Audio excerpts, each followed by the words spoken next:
அவங்க வந்து ஒரு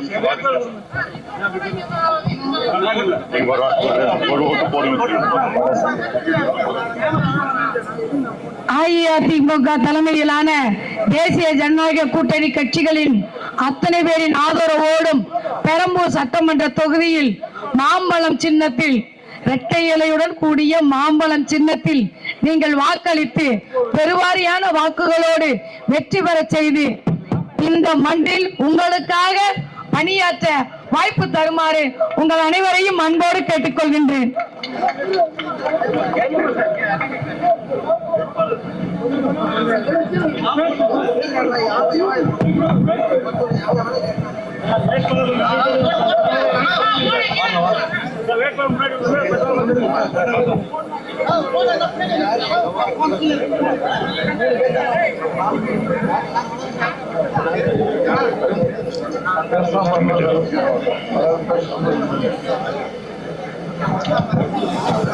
நடைபெறுகின்ற சட்டமன்ற தேர்தலில்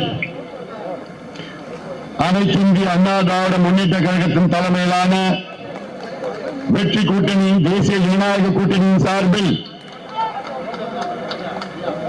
பெரம்பூர் சட்டமன்ற தொகுதிக்கு பாட்டாளி மக்கள் கட்சியின் வெற்றி வேட்பாளர் கவிஞர் திலகபாபா அவர்களை நீங்கள் எல்லோரும் ஆதரவளித்து மாம்பழம் சின்னத்தில் வாக்களித்து அவரை வெற்றி பெற செய்யுமாறு உங்கள் எல்லோரையும் பணியோடு பாசத்தோடு கேட்டுக் கொள்கின்றேன். அதே போன்று கொளத்தூர் சட்டமன்ற தொகுதிக்கு அருமை சகோதரர் சந்தான கிருஷ்ணன் அவர்களை இரட்டை இலை சின்னத்தில் வாக்களித்து அவரை வெற்றி பெற செய்யுமாறு பணியோடு பாசத்தோடு கேட்டுக் கொள்கின்றேன். அதே போன்று துறைமுகம் தொகுதிக்கு அனைத்து இந்திய அண்ணா திராவிட முன்னேற்ற கழகத்தின் சார்பில் போட்டியிடுகின்ற அருமை நண்பர் ராயபுரம் மனோ அவர்களை இரட்டை இலை சின்னத்தில் வாக்களித்து அவரை வெற்றி பெற செய்யுமாறு பணியோடு பாசத்தோடு கேட்டுக் கொள்கின்றேன். அதே போன்று திருவிகா நகர் சட்டமன்ற தொகுதிக்கு என்னுடைய இனிய நண்பர் மறைந்த ஆம்ஸ்ட்ராங் அவருடைய மனைவி பொற்கொடி ஆம்ஸ்ட்ராங் அவர்களை இரட்டை இலை சின்னத்தில் வாக்களித்து அவரை வெற்றி பெற செய்யுமாறு பணியோடு பாசத்தோடு கேட்டுக் கொள்கின்றேன்.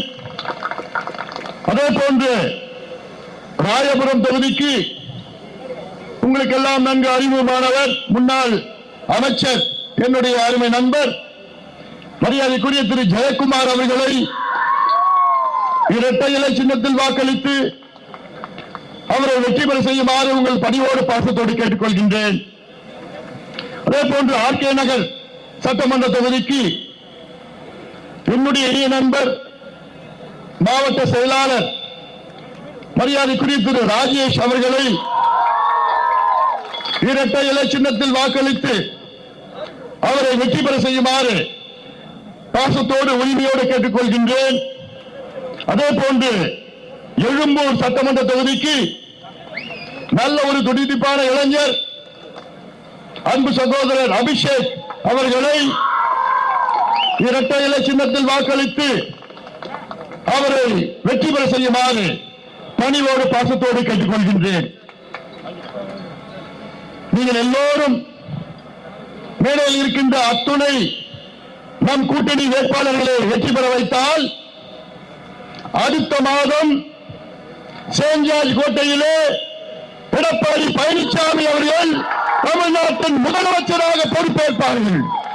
இது உறுதி, இது நடந்தாக வேண்டும். இது காலத்தின் கட்டாயம். தமிழ்நாட்டை காப்பாற்ற வேண்டும் என்றால் எடப்பாடி பழனிசாமி அவர்கள் தமிழ்நாட்டின் முதலமைச்சராக வர வேண்டும். இதையெல்லாம் நீங்கள் சிந்திக்க வேண்டும். இது இல்லாமல் நம்முடைய இந்த தேர்தல் பரப்புரைக்கு நம்முடைய அண்ணாச்சி அவர்கள் வருகை தந்திருக்கின்றார். இந்த தொகுதியிலே போட்டியிட்டு இருக்கின்றார்.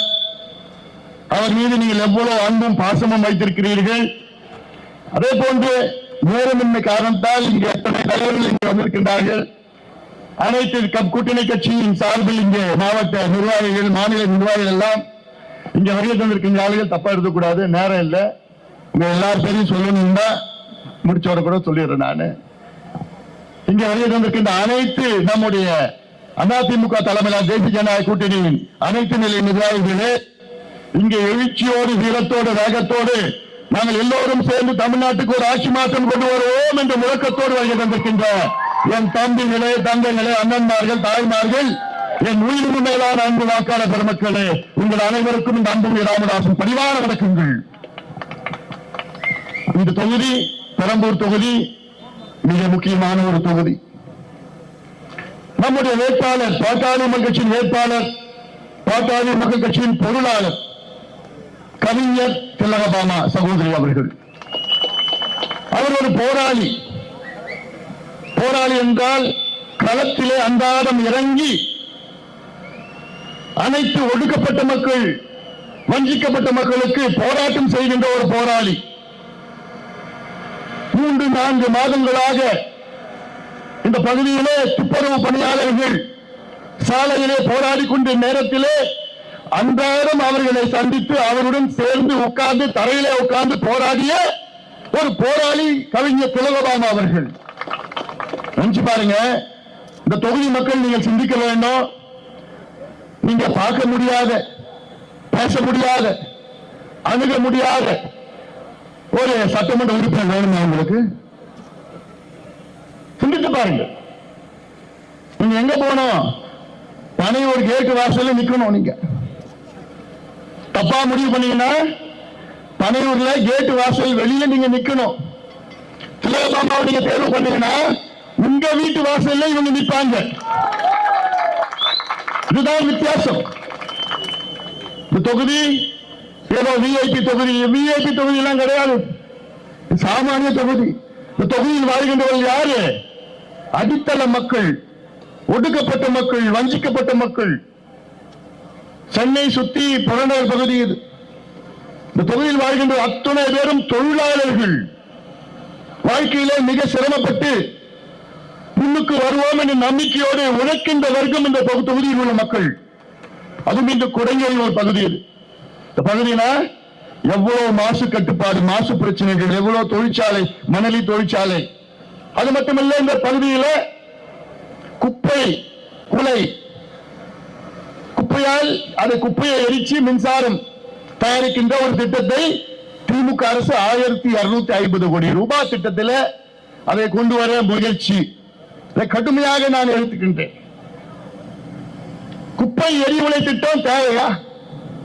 ஏற்கனவே கொடுங்கையூர் பகுதி, பெரம்பூர் பகுதி, மணலி பகுதி, ராயபுரம் பகுதி, இந்த பகுதி எல்லாமே வானத்தில் மட்டும் கிடையாது, நிலத்தடி நீரையும் மண்ணையும் காத்தையும் அத்தனையும் மாசுபடுத்தி நீங்க எல்லாம் அன்றாடம் மூச்சு விடுறது ஆக்சிஜன் மூச்சு விடல. ஆனா நீங்க மூச்சு உள்ள இருக்கிறது வந்து sulphur di oxide, nitrous di oxide, ozone dioxin, Mercury, இது போன்ற நச்சு பொருள் தான் நீங்க சுவாசிக்கிறீங்க அன்றாடம். நீங்க மட்டும் இல்ல, உங்க குழந்தைகள். நினைச்சு பாருங்க, இவ்வளவு வாயுகள், விஷ வாயுகள் நீங்க சுவாசிக்கிறீங்கன்னா அதுல கேன்சர்ல இருந்து, ஹார்ட் ப்ராப்ளம் இருந்து, லங் ப்ராப்ளம் இருந்து, மூளை பிரச்சனை, ஏகப்பட்ட பிரச்சனை வரும். ஆனா இதெல்லாம் இங்க போட்டியிருக்கின்ற மற்ற வேட்பாளர்களுக்கு தெரியுமா? அதை பத்தி ஏதாவது சிந்தனை என்ன இருக்கா? எதுவும் தெரியாது. அதெல்லாம் நீங்கள் சிந்தித்து பாருங்கள். தமிழ்நாட்டுக்கு ஒரு ஆட்சி மாற்றம் வரணும்பா. இந்த 5 ஆண்டு காலம் நரக ஆட்சி தமிழ்நாட்டில், மக்கள் விரோத ஆட்சி, பெண்களுக்கு எதிரான ஆட்சி. நினைச்சு பாருங்க. நான் தமிழ்நாட்டில் அத்துணை தாய்மார்களிடம் கேட்கின்றேன், அத்துணை தாய்மார்கள் பாதத்தை தொட்டு நான் கேட்கின்றேன். உங்கள் பிள்ளைகள், உங்கள் பேர பிள்ளைகளை நீங்கள் காப்பாற்ற வேண்டும். தமிழ்நாட்டில் உள்ள பெற்றோர்களே, உங்கள் பிள்ளைகள், குறிப்பாக பெண் பிள்ளைகளை நீங்கள் பாதுகாக்க வேண்டும் என்றால் இந்த திமுக ஆட்சியை தூக்கி எறியுங்கள். அவர்கள் ஆள தகுதியற்றவர்கள். குறிப்பாக முதலமைச்சர் ஸ்டாலின் அவர்கள் நிர்வாகனா என்னன்னு தெரியாத ஒரு முதலமைச்சர். நான் கேட்கிறேன், ஒரு முதலமைச்சர் முதல் கடமை என்ன? அவர் மாநிலத்தில் உள்ள பெண்களை பாதுகாக்கணும். பாதுகாக்கிறீங்களா? அன்றாடம் பெண்கள், பெண் குழந்தைகள் சிதைத்துக் கொண்டிருக்கின்ற ஒரு கேவலமான ஒரு மாநிலமா மாறிடுச்சு. கேவலமான மாநிலம். 2.5 வயசு குழந்தை கிருஷ்ணகிரி மாவட்டத்தில் அதை சிதைத்து பாலியல் வன்கொடுமை செய்து கொடூரமான முறையில் கொலை செய்த திமுக இளைஞர் சங்க நிர்வாகி கிருஷ்ணகிரியில். இந்த மாவட்டத்தில் நம்முடைய ஆரப்பாக்கம் கும்மிடிப்பூண்டி பகுதியில் 8 வயசு பிஞ்சு குழந்தை பள்ளிக்கூடம் முடிச்சுட்டு வீட்டுக்கு போகுது. 3 மணி நேரம் காணோம். பிறகு பார்த்தா புதர்ல இருந்து வருது ரத்த காயத்துடன். அவங்க அப்பா அம்மா பதறி போய் காவல் நிலையத்துக்கு போறாங்க. கேஸ் எடுக்க மாட்டான். என்னன்னா அரசாங்கத்துக்கு பேர் கெட்டு போயிடுமா. பிறகு எங்க கட்சி, நம்ம கட்சி சார்பில் போய் அழுத்தம் கொடுத்தவொன்னு கேஸ் வாங்கினாங்க, வழக்கு பதிவு பண்ணாங்க. அதன் பிறகு ஒரு வாரம் அமைதியா இருந்துட்டாங்க.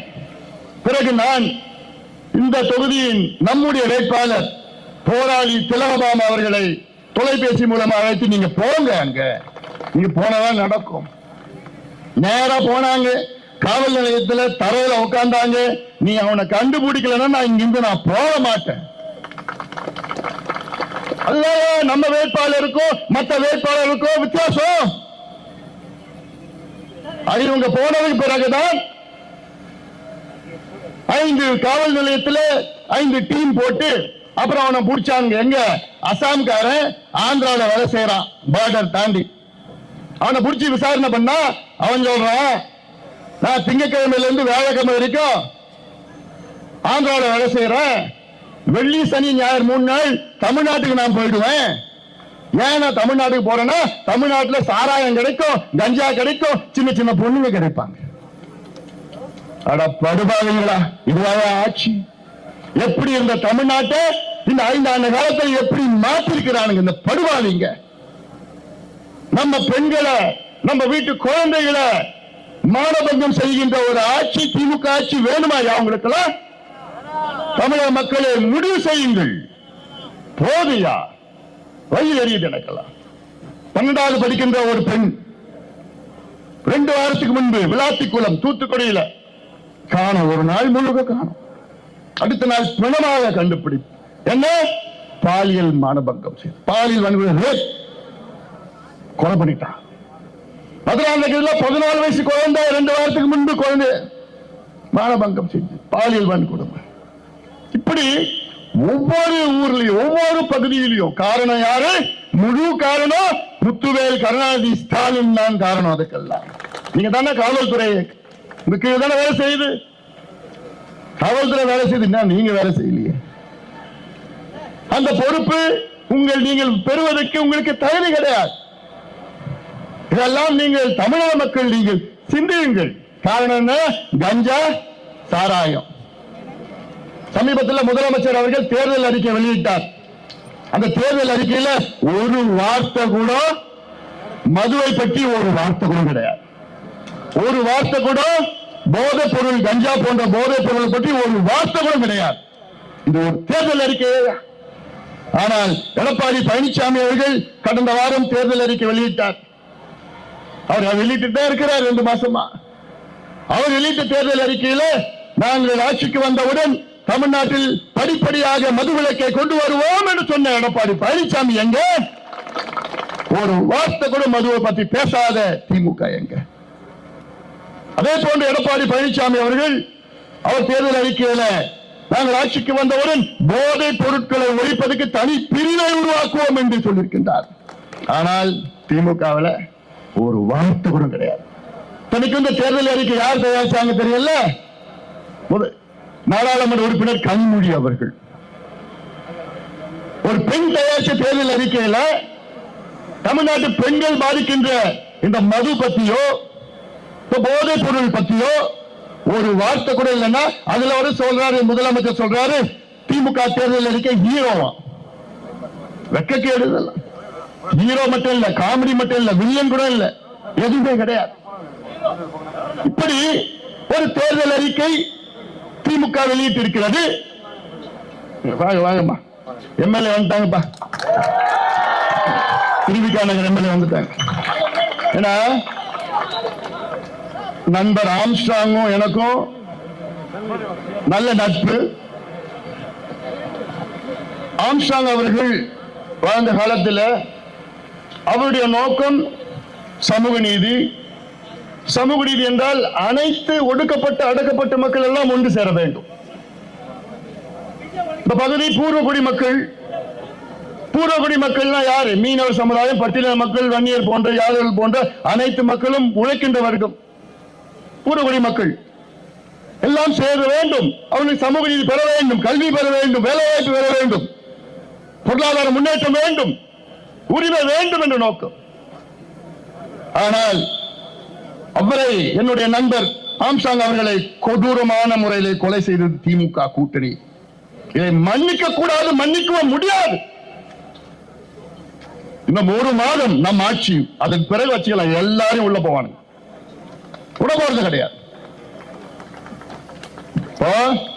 மீனவர் சமுதாயம், பெருமைக்குரிய மீனவர் சமுதாயம் திமுக வேட்பாளர்கள் ஒரே ஒரு மீனவர் சமுதாயத்தை சார்ந்த வேட்பாளர்களும் வெளியிடல.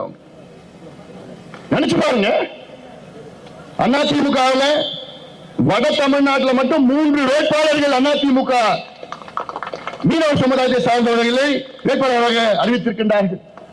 இதுதான் சமூக நீதி, இதான் உண்மையான சமூக நீதி, இதான் வேணும் எங்களுக்கு. ஆனால் ஸ்டாலினுக்கும் சமூக நீதிக்கும் எந்த சம்பந்தம் கிடையாது. ஸ்டாலினுக்கும் நிர்வாகத்துக்கும் எந்த சம்பந்தம் கிடையாது. ஸ்டாலினுக்கும் தமிழ்நாட்டுக்கு எந்த சம்பந்தம் கிடையாது. முதலமைச்சர் இனி திமுக ஆட்சிக்கு வரத்துக்கு இப்ப மட்டும் இல்லை, அதுக்கு பிறகு வரப்போறது கிடையாது. அது நீங்க தெளிவாக ஆகிடுங்க. ஆள்வதற்கு தகுதியற்றவர்கள், நேர்மையற்றவர்கள், தகுதியற்றவர்கள், திறமையற்றவர்கள். 3 வார்த்தைகளை முடிச்சிட்டோம் பார். நேர்மையற்றவர்கள், திறமையற்றவர்கள், தகுதியற்றவர்கள். அதெல்லாம் சிந்தித்து பாருங்க. நாம் கூட்டணி வெற்றி பெற்று ஆக வேண்டும், நமக்கு மாற்றங்கள் வேண்டும். ஆனா பொய் மேல பொய். ஸ்டாலின் அவர்கள், நான் கேட்கிறேன், ஸ்டாலின் அவர்களே, உங்களுக்கு பிஜேபி மேல என்ன பயம்? உங்களுக்கு தூங்கினா பிஜேபி, தும்பனா பிஜேபி. இப்ப மனோ சளி பிடிச்சிச்சுன்னா பிஜேபி தான் காரணம். இப்படி பிஜேபி போபியா. மத்தியில பிஜேபி ஆட்சி, மாநிலத்தில் அதிமுக ஆட்சி. மத்தியில மோடி, மாநிலத்தில் எடப்பாடி பழனிசாமி அவர்கள். என்ன தப்பு யாருக்கு? என்ன தப்பு? உனக்கு அங்க மத்தியில போய் சண்டை போடுற, உனக்கு திட்டம் வாங்குறதுக்கு தெரியல, துப்பு கிடையாது, திறமை கிடையாது. எடப்பாடி பழனிசாமி தமிழ்நாட்டு முதலமைச்சர் வந்தாருன்னா நேரா மோடி அவர்கிட்ட போயிட்டு எங்களுக்கு தமிழ்நாட்டுக்கு கொடுங்கன்னா மோடி அவர் கையெழுத்து போட்டு கொடுக்க போறாரு அடுத்த நிமிஷம். இதுதான் எங்களுக்கு வேணும். தமிழ்நாடு திட்டங்கள் வேண்டும். அதற்கு எடப்பாடி பழனிசாமி அவர்கள் முதலமைச்சர் ஆக வேண்டும்.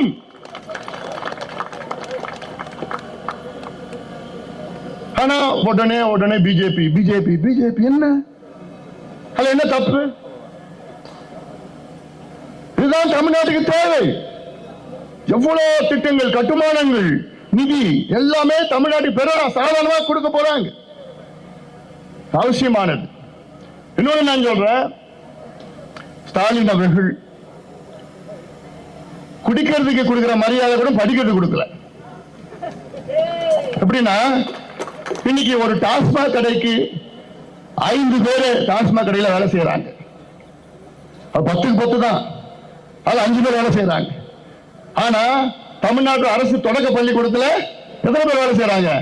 ஒரே ஒரு ஆசிரியர் தான். 1ஆவதுல இருந்து 5ஆவது வரைக்கும் ஒவ்வொரு ஆசிரியர். 4700 பள்ளிக்கூடத்துல ஒவ்வொரு ஆசிரியர். 1ஆவதுல இருந்து 5ஆவது வரைக்கும் ஒவ்வொரு ஆசிரியர் கத்துக் கொடுத்தா இந்த பிள்ளைங்க என்னத்தை கத்துக்கிட்டாங்க? டாஸ்மாக் கடைக்கு 5 பேரு,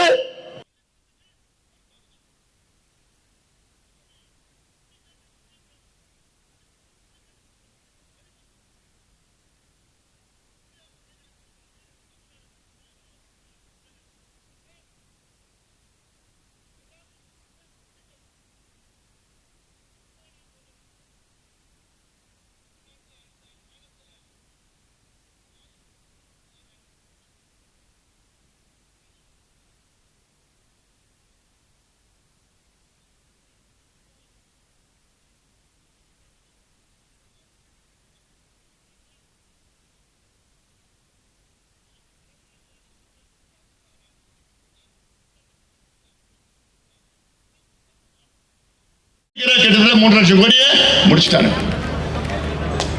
அடுத்தது எடப்பாடி பழனிசாமிக்கு அவருக்கு தான் சும்மா இப்போ அடுத்தது முதலமைச்சர் வந்த உடனே. ஆனாலும் மத்தியில் நமக்கு நம்ம கூட்டணி என்னன்னா நிச்சயமா செய்வாங்க. இதெல்லாம் நீங்கள் சிந்திகள். இங்க இருக்கின்ற அரசு ஊழியர்களுக்கு நான் கேட்கிறேன், கடந்த தேர்தலில் அரசு ஊழியர்கள் அத்தனை பேரும் வரிஞ்சு கட்டிட்டு திமுக ஓட்டு போட்டீங்க. ஜாக்டோ ஜியோ ஆசிரியர் சங்கம் அந்த சங்கம் இந்த சங்கம் ஓட்டு போட்டீங்க. என்னாச்சு? ஒன்றும் ஆகல. இந்த ஜனவரி மாதம் அரசு ஊழியர்கள் அத்தனை பேரும் நாங்கள் போராட்டம் செய்ய போகின்றோம் என்று அறிவித்தவுடன் உடனே கூப்பிட்டு வச்சு நாங்கள் பழைய ஓய்வூதியம் கொடுக்கிறோம். 5 ஆண்டுகள் என்ன பண்ணீங்க? அரசு ஊழியர்கள் 5 ஆண்டு காலம் வர வச்சு மொட்டை அடிச்சு நாமத்தை போட்டு கோவிந்தா கோவிந்தான்னு சொன்னீங்க. இப்ப மட்டும் என்ன உங்களுக்கு அக்கறை? 3 மாதத்துக்கு முன்பு அறிவித்த திட்டம் ஸ்டாலின் அவர்கள் பழைய ஓய்வூதியம், அது ஏதோ ஒரு பேர்ல மாத்தி ஒரு ஓய்வூதியம் சொல்லியிருக்கிறார். இந்த 3 மாதத்துல 1.5 லட்சம் பேர் ஓய்வு பெற்றிருக்கிறாங்க. இந்த 1.5 லட்சம் பேர் ஒருத்தருக்கு கூட ஓய்வூதியம் கிடைக்கல. இப்ப எல்லாமே ஏமாத்துதாங்க, எல்லாமே ஏமாத்திட்டு இருக்கீங்க. ஒவ்வொன்றும் நீங்க செய்யறது எல்லாமே பித்தலாட்டம், பொய் பித்தலாட்டம். நீங்க செய்த சாதனையை வச்சு ஓட்டு கேளுங்க. அது இல்ல, அதுக்கு ஒண்ணு 30 கட்சி கூட்டணி வேற. 30 கட்சி கூட்டணி வச்சு என்ன பண்ண போறீங்க? என்ன பயம் உங்களுக்கு? மக்கள் எங்க கூட தான், எங்களுக்கு தான் ஆதரவு கொடுக்கிறாங்க. அனைத்து தரப்பு மக்களும் எங்களுக்கு ஆதரவு தர்றார்கள். அதனால உறுதியாக ஆட்சி மாற்றம் தமிழக மக்கள் கொண்டு வர வேண்டும். இந்த தொகுதி மீண்டும் நான் சொல்றேன், பனையூர் கேட்டு வாசல் நிக்க போறீங்களா? இல்ல உங்க வீட்டு வாசல்ல நிக்கிற உங்களுக்கு எம்எல்ஏ வேணுமா? இல்ல நீங்க போய் பனையூர் கேட்டு வாசல் நிக்கிறது அப்படிப்பட்ட எம்எல்ஏ வேணுமா? நீங்க முடிவு பண்ணுங்க. சினிமா நடிச்சா போதாது, மக்களை சந்திக்கணும், தெரு தெருவா போகணும். அப்படி வருவாரா? தெரு தெருவா வருவாரா? உங்ககிட்ட ஓட்டு கேட்பாரா? ஓட்டு கேட்க கூட வராது. அதுக்கு பிறகு வந்து பாப்பாரா உங்களை? இல்ல, நீங்க தான் போகணும்.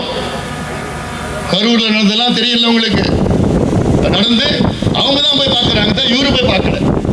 இதெல்லாம் சிந்தி. ஏதோ சும்மா பல பல பல பலன்னு போட்டு எல்லாம் இருந்ததுன்னா அப்படி ஓட்டு போட்டுடணும். உண்மையானவர்கள் யார்?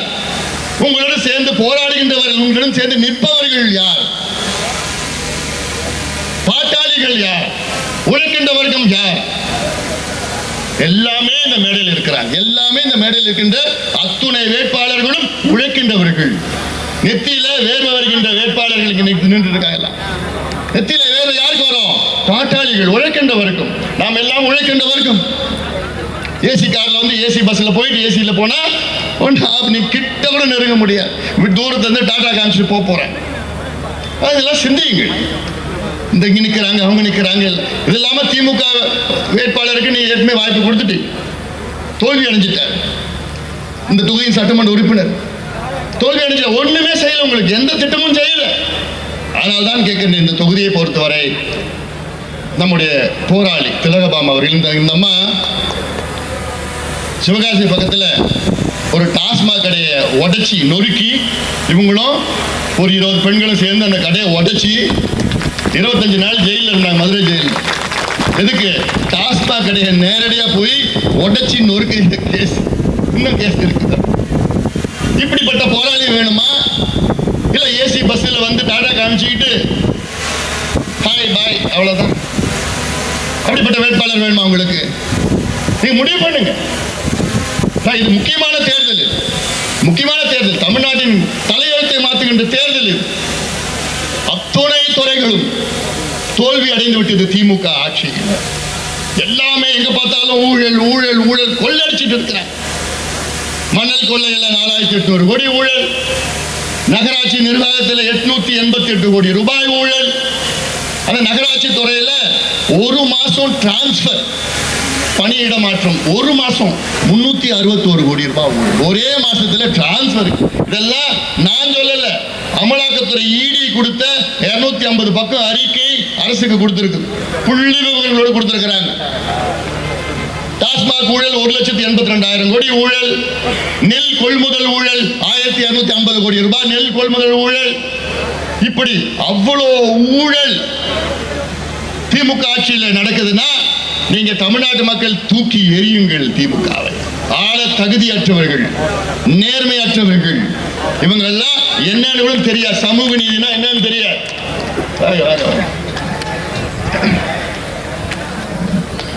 நம்ம ராஜேஷ் வெற்றி வேட்பாளர் இரட்டை இலை சின்னத்தில் ஆர்கே நகர். ஆர்கே நகர் என்றால் அதற்கு முன்பு புரட்சி தலைவி அம்மா அவர்கள் வெற்றி பெற்ற தொகுதி. அவருக்கு நீங்கள் எல்லோரும் வாய்ப்பளித்து சட்டமன்ற உறுப்பினராக ஆக்க வேண்டும்.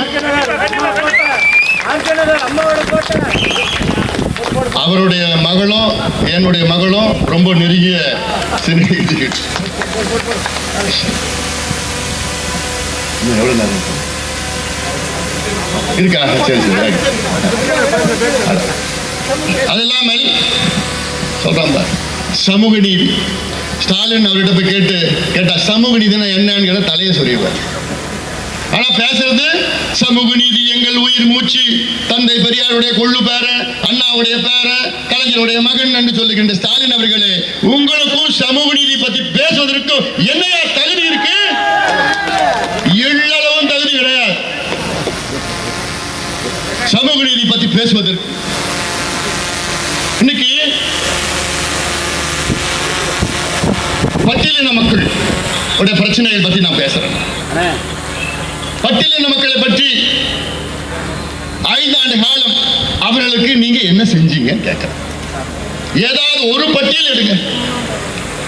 தமிழ்நாட்டில் 34 அமைச்சர்கள் இப்ப இருக்கிறாங்க. இந்த 34 அமைச்சர்கள் ஒவ்வொரு அமைச்சருக்கும் ஒரு புரோட்டோகால் இருக்கும். முதல் அமைச்சர் முதல் புரோட்டோகால், துணை முதலமைச்சர் 2வது புரோட்டோகால், அதன் பிறகு அமைச்சர்கள் 3வது துறைமுருகன், அப்படிலாம் 3வது புரோட்டோகால். இந்த 34வது அமைச்சர் கடைசி புரோட்டோகால் யார் தெரியுமா? யாரு? பட்டியலினத்தை சார்ந்த கயல்விழி. 34வது இடம், கடைசி புரோட்டோகால் கொடுத்த முதலமைச்சர் ஸ்டாலின். 32வது இடம் யார் தெரியுமா? வேந்தன், மதிவேந்தன். யாரு? பட்டியலினத்தை சார்ந்தவர். அப்போ 34வது இடம், கடைசி இடம் பட்டியலினத்தை சார்ந்தவர் அமைச்சரா கொடுக்குறீங்க. 32வது இடம் பட்டியலினத்தை சார்ந்த அமைச்சர் கொடுக்குறீங்க. 30வது இடம் யாரு? பட்டியலினத்தை சார்ந்தவர். ஏன் இவங்கெல்லாம் 2வது 3வது 4வது வரக்கூடாதா? அவங்க ஓட்டு மட்டும் வேணும் உங்களுக்கு. ஆனா அவங்களுக்கு இடம் கொடுக்க மாட்டீங்க, உரிமை கொடுக்க மாட்டீங்க, மரியாதை கொடுக்க மாட்டீங்க. என்னையா சமூக நீதி பத்தி பேசுறீங்க நீங்க? இவர் கூட திருமாவளவன் அவர்கள் கூட்டணி. ஆனா 5 வருஷமா லோல் பட்டு இருக்காரு. வாய் பேச முடியல, அசிங்கப்படுத்திட்டு இருக்காரு. விஜயகாந்த் அவர்கள் எதுக்கு கட்சி தொடங்கினாரு? ஏன் தொடங்கினாரு? இந்த ஊழல் திமுகவை ஒழிக்க வேண்டும், அப்புறப்படுத்த வேண்டும் என்று ஒரே நோக்கத்திற்காக கேப்டன் விஜயகாந்த் அவர்கள் கட்சி தொடங்கினாரு. இன்னைக்கு அந்த அம்மா போய் அங்கேயே போய் சேர்ந்துட்டாங்க. விஜயகாந்த் ஆவியெல்லாம் மன்னிக்க, விஜயகாந்த் ஆத்மாலாம் சும்மா இருக்காரு. எவ்வளவு பெரிய ஒரு துரோகம். அவங்க போன உடனே அவங்களுக்கு 10 சீட்டு.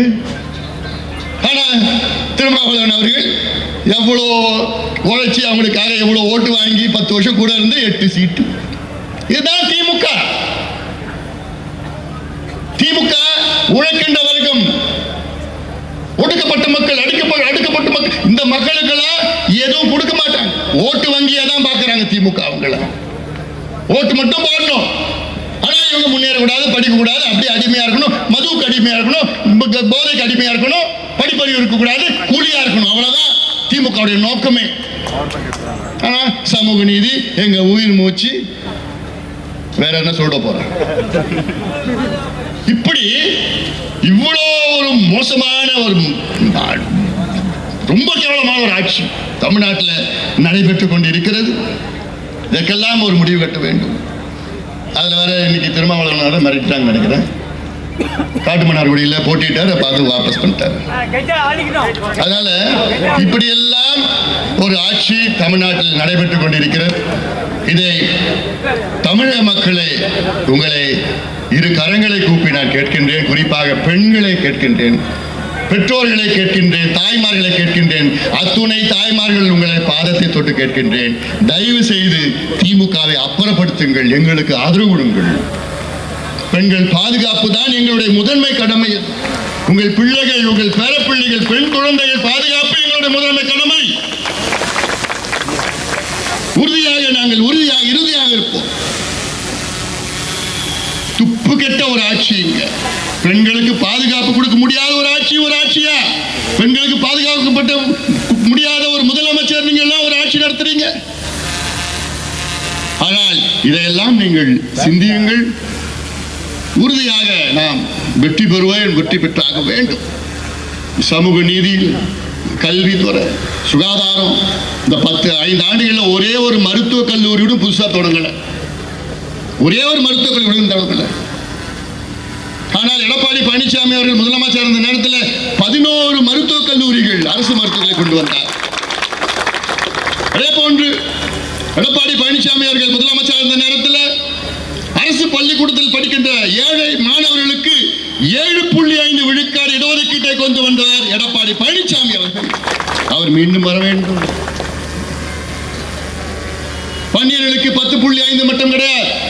வன்னியர்கள் போன்று இருக்கின்ற மீனவர்கள் இருந்து, நாடார் சமுதாயம் இருந்தாலும், யாதவர்கள் இருந்தாலும், முத்திரைகள் இருந்தாலும், எந்த சமுதாயம் இருந்தாலும் அவர்களுக்கு அவருடைய மக்கள் தொகைக்கு ஏற்ப, சமூக பிந்தனையில் ஏற்ப உள்ஒதுக்கீடு, தனி ஒதுக்கீடு நிச்சயமாக வழங்குவார் எடப்பாடி பழனிசாமி அவர்கள். இதுதான் உண்மையான சமூக நீதி. இதை பத்தி திமுகவுக்கு பேசுவதற்கு கூட தயக்கம். முதலமைச்சர் சுத்தி ஒரு 4 வியாபாரிகள் இருக்கிறாங்க. வியாபாரிகள் தெரியல யாருன்னு. அதுல முதன்மை வியாபாரி, நான் அமைச்சர்னு சொல்ல மாட்டேன் அவங்கள. ஸ்டாலின் அவர்களை சுத்தி ஒரு 4 வியாபாரி. அது முதன்மை வியாபாரி ஏவாவேலு. 2வது வியாபாரி நம்முடைய மனு எதிர்க்கிறார். போன் இருக்குப்பா. யாரு? போன் இருக்கு. சாயம்பா அவர் 2வது. 3வது பெரிய வியாபாரி 10 ரூபாய் பாலாஜி. அவர் அமைச்சரா இல்லை, ஆனாலும் அமைச்சரோட இன்னும் அதிக அந்தஸ்துல இருக்கிறார். 4வது வியாபாரி KN நேரு. இந்த 4 பேர் தான் தமிழ்நாட்டை நடத்துறாங்க. 4 பேருக்கும் நிர்வாகம் தெரியுமா? சமூக நீதி தெரியுமா? மக்கள் பிரச்சனை எல்லாம் தெரியுமா? துப்புரவு பணியாளர்கள் பிரச்சனை தெரியுமா? மீனவர்கள் பிரச்சனை தெரியுமா? விவசாயிகள் பிரச்சனை தெரியுமா? எந்த மண்ணும் தெரியாது. பணம் சம்பாதிக்கிறது மட்டும்தான் தெரியும் அவங்களுக்கு. கொள்ளடிக்கிறது மட்டும்தான் தெரியும். லஞ்சம் வாங்குறது மட்டும்தான் தெரியும். முதலமைச்சர் அவங்க கேட்டா கையெழுத்து போடுவார். அவ்வளவுதான். இது ஒரு நிர்வாகம் ஐயா. இதெல்லாம் சிந்தித்து நல்ல ஒரு முடிவெடுங்கள். இவங்க எல்லாம் ஆள்வதற்கு தகுதியிட்டவர்கள். திமுகவில் இருக்கின்றவர்கள் ஆள்வதற்கு தகுதியிட்டவர்கள். சென்னையில் வெள்ளம் வந்துடுச்சுன்னா, சென்னை புறநகர், சென்னையில் வெள்ளம் வந்துருச்சுன்னா என்ன பண்ணணும்? போட் வாங்கணும். நானும் நல்ல ஒரு போட் வாங்கி வச்சிருக்கிறேன். தருமபுரியிலிருந்து ஒரு பரிசில் இருக்கு எனக்கு. என்ன போக முடியல. அவ்வளவுதான். ஒரே நாள் மழைன்னா 4 அடி தண்ணி. 5 ஆண்டு காலம் எந்த யானையை பிடுங்குனீங்க நீங்களாம்? ஒன்றத்தையும். இப்படி எல்லாம் நிர்வாக திறமை கிடையாது, தொலைநோக்கு பார்வை கிடையாது, தொலைநோக்கு திட்டங்கள் கிடையாது. எதுவும் இல்லாத 5 ஆண்டு காலத்தை விளம்பரம் மட்டும். ஸ்டாலின் வராரு, ஸ்டாலின் போறாரு, ஸ்டாலின் நடிக்கிறாரு. விளம்பர படத்தில் மட்டும் ஸ்டாலின் வருவார். வந்தவுடனே ஆக்ஷன், கேமரா, டேக். கையில் கொடுப்பாங்க ஒரு பேப்பர், படிச்சுட்டு போயிடுவார். இந்த பக்கம் பார்ப்பார், இந்த பக்கம் பார்ப்பார். இங்க 2 பக்கம் ஸ்கிரீன் இருக்கும். நீங்க நினைச்சீங்க இப்படி பார்க்கறாரு, இப்படி பார்த்து பேசுறாருன்னு இல்லை. இந்த பக்கம் ஒரு ஸ்கிரீன் இருக்கும், இந்த பக்கம் ஒரு ஸ்கிரீன் இருக்கும். அது 2 ஸ்கிரீன்ல படிக்கிறது தான். அவர் ஒரு 2 மணி நேரம் வீட்டுக்கு போயிடுவார். நேரம் ஆயிடுச்சா? இதுதான் ஏமாற்று வேலை. உங்களை ஏமாத்துறது, அவ்வளவுதான். நான் கேட்கிறேன், ஸ்டாலின் அவர்களிட்ட கேட்கிறேன், 30 கட்சி கூட்டணி நீ பேரை சொல்லுங்க பார்க்கலாம். சொல்ல முடியுமா? சரி. ஆனா 30 கட்சி கூட்டணி. ஏன் நீங்க செஞ்ச சாதனைக்கு நீங்க தனியா நிக்கலாமே? அவ்வளோ சாதனை செஞ்சிருக்கீங்களே தமிழ்நாட்டுக்கு. அந்த தைரியம் எல்லாம் உங்களுக்கு கிடையாது. பயத்துல நடுங்கிட்டு இருக்கிறாங்க. அதனாலதான் நான் கேட்கிறேன், ஆட்சி மாற்றம் பெற வேண்டும். இந்த மேடையில் இருக்கவங்க பாரு, எல்லாமே சமூக நீதிக்கு பேர் போனவர்கள். சமூக நீதி அண்ணாச்சியில இருந்து எல்லாமே இன்னைக்கு சமூக நீதி. அதுக்காக நாங்கள் ஒன்னா சேர்ந்து வந்திருக்கிறோம். ஒடுக்கப்பட்ட மக்கள், அடக்கப்பட்ட மக்கள், தொழிலாளர்கள், அத்தனை வர்க்கம், உழைக்கின்ற வர்க்கம் எல்லோரும் ஒன்று சேர்ந்து, அதுதான் அதிமுக தலைமையிலான தேசிய ஜனநாயக கூட்டணி. திமுக இருக்கிறது எல்லாம் மொத்தத்தில் வியாபாரிகள், முதலாளிகள், கார்ப்பரேட் முதலாளிகள். அவங்க தான் திமுக பக்கத்தில் இருக்காங்க. பணக்காரங்க இங்க உழைக்கின்றவர்க்கும். எங்களுக்கு வாய்ப்பு தாருங்கள், எங்க கூட்டணிக்கு வாய்ப்பு தாருங்கள். உறுதியாக நாங்கள் மாற்றங்களை கொண்டு வருவோம். குறிப்பா இளைஞர்கள் புரிந்து கொள்ள வேண்டும். ஏதோ இளைஞர்கள் வந்தாங்க, சினிமாவில் நடிச்சாங்க, வந்தாங்க போனாங்க, எல்லாம் டாடா பை பை, அவ்வளவுதான். அங்க மேடையிலிருந்து இந்த தொகுதியில் போட்டிடுறார். அவர் வேன்ல வருவாரு, வேன்ல போவார், அவ்வளவுதான். இறங்க கூட மாட்டார். சிந்தித்து பாருங்க, அப்படிப்பட்ட வேட்பாளர் வேணுமா? உங்களுக்கு ஒரு பிரச்சனை, உங்கள் குழந்தைகளுக்கு ஒரு பிரச்சனை, உங்கள் தெருவில் ஒரு பிரச்சனைனா திலகபாமா அவர்கள் நேரம் அங்க போய் உங்க வீட்டு வாசலில் நிற்பாங்க, உங்க தெருவில் அவங்க சண்டை போடுவாங்க. பிரச்சனை அப்படிப்பட்ட வேட்பாளர் தேர்வு செய்யுங்கள்.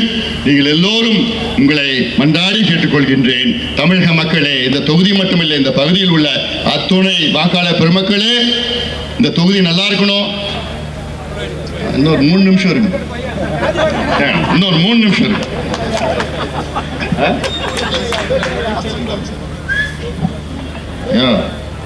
9:57 இப்போ டைம். என் போன் தப்பா சொல்ல முடிச்சிடுங்க. அதாவது தமிழக மக்கள் உங்களை மன்றாடி கேட்டுக்கொள்கின்றேன். இந்த பெண்களுக்கு எதிரான திமுக ஆட்சியை விரட்டி அடியுங்கள். குழந்தைகளை மானபங்கம் செய்து கொடூரமான முறையிலே கொலை செய்கின்ற திமுக ஆட்சியை அப்புறப்படுத்துங்கள். இந்த ஊழல் திமுக ஆட்சியை தூக்கி எறியுங்கள். சாராயம் விற்கின்ற, கள்ளச்சாராயம் விற்கின்ற திமுகவை அகற்றுங்கள். மது, இந்த போதை, கஞ்சா, அபின், காக்கைன், ஹெரோயின், LSD, மித்தைலாம்பெட்டமின், ஃபென்டமின் போன்ற அத்துணை போதைப் பொருட்களை விற்கின்ற திமுகவை அகற்றுங்கள். இளைஞர்களுக்கு எதிரான திமுகவை அகற்றுங்கள். அரசு ஊழியர்களுக்கு எதிரான திமுகவை அகற்றுங்கள். மீனவர்கள், மாணவர்கள், நெசவாளர்கள், அனைத்து உழைக்கின்ற மக்களுக்கு எதிரான திமுகவை அகற்றி அதிமுக தலைமையிலான தேசிய ஜனநாயக கூட்டணிக்கு வாய்ப்பு தாருங்கள். எடப்பாடி பழனிசாமி அவர்களை தமிழ்நாட்டின் முதலமைச்சராக்குங்கள் என்று உங்களை எல்லோரும் பணிவோடு, பாசத்தோடு, உரிமையோடு, நான் மட்டும்தான் உங்க உரிமையை கேட்கலாம்ல. இந்த முறை நான் கேட்கிறேன், உரிமையா நான் கேட்கிறேன் உங்களை. எங்களுக்கு வாய்ப்பு தாருங்கள், எங்களுக்கு ஆதரவு தாருங்கள் என்று உங்களை எல்லோரையும் பணியோடு, பாசத்தோடு கேட்டுக்கொண்டு நன்றியோடு விடைபெறுகின்றேன். வணக்கம்.